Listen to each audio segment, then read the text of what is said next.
Hello everyone, कैसे हो आप लोग। आज हम लोग देखते हैं वुड का डे 4, दिन चौथा। यानी डे 1, डे 2, डे 3 में आप लोग अच्छे से जाइए। सारा यूज हम लोग एक वुड का सीरीज लेके चल रहे हैं। आप लोग जाइए देखिए। आज वुड वुड का प्रयोग डे 4 पे हम लोग बात कर रहे हैं। क्लास जो कि बच्चों के सब लोगों के 6, 7, 8, 9, 10, 11, 12 मैं ऐसा क्यों बोलता हूँ कि सारे बुकों में वुड का प्रयोग दिया रहता है ग्रामर में। ठीक है, 6 में भी देखता हूँ तो दे देता है, लिख देते हैं लोग। तो 7 में 8 में ऐसे, तो मैं भी इसमें लिख दिया। ओके, और देखते हैं नियम थोड़ा। रूल नंबर 1 क्या है? वुड का प्रयोग। हालांकि कई वुड का फंक्शन आप लोग सोचिए कि वुड कितना इंपॉर्टेंट है। नहीं आया तो बहुत दिक्कत आएगा इसका अर्थ निकालने में, समझने में। वुड का प्रयोग पोलाइट रिक्वेस्ट को व्यक्त करने के लिए प्रश्नवाचक वाक्यों में प्रयोग किया जाता है, प्रेजेंट टाइम दिखाने के लिए। ओके, जैसे कैसे पोलाइट रिक्वेस्ट, एकदम बहुत विनम्रता से रिक्वेस्ट कर रहे हो। Okay, would you help me, क्या मेरी आप सहायता करोगे। पोलाइट रिक्वेस्ट में वुड का would you help me. Okay, इसको एक और तरीके से इंग्लिश में बोल सकते हैं, would you mind helping me. Mind लगाओगे तो वर्ब में आईएनजी लगाना पड़ेगा आपको। ओके, ये ध्यान देना है। ऐसे सेंटेंस में, बस इसी सेंटेंस में would you mind helping me, ऐसे दोनों का सेंस सेम है। क्या आप मेरी सहायता करोगे। Would you mind helping me, क्या आप मेरी सहायता करोगे।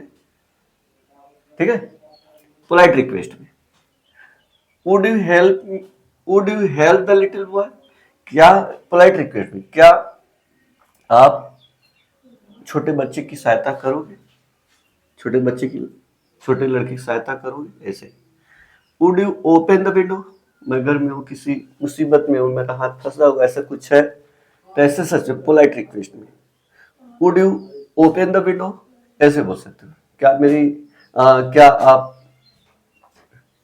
विंडो को खोलेंगे, ऐसे खोलेंगे। फ्यूचर विल दिखा, फ्यूचर वुड है प्रेजेंट का, ऐसे would you please help me to solve this sum. Please भी कभी कभी देखता है, प्लीज नहीं लगाओगे तभी चलेगा, क्योंकि पोलाइट रिक्वेस्ट ही ऐसा सिचुएशन होता है।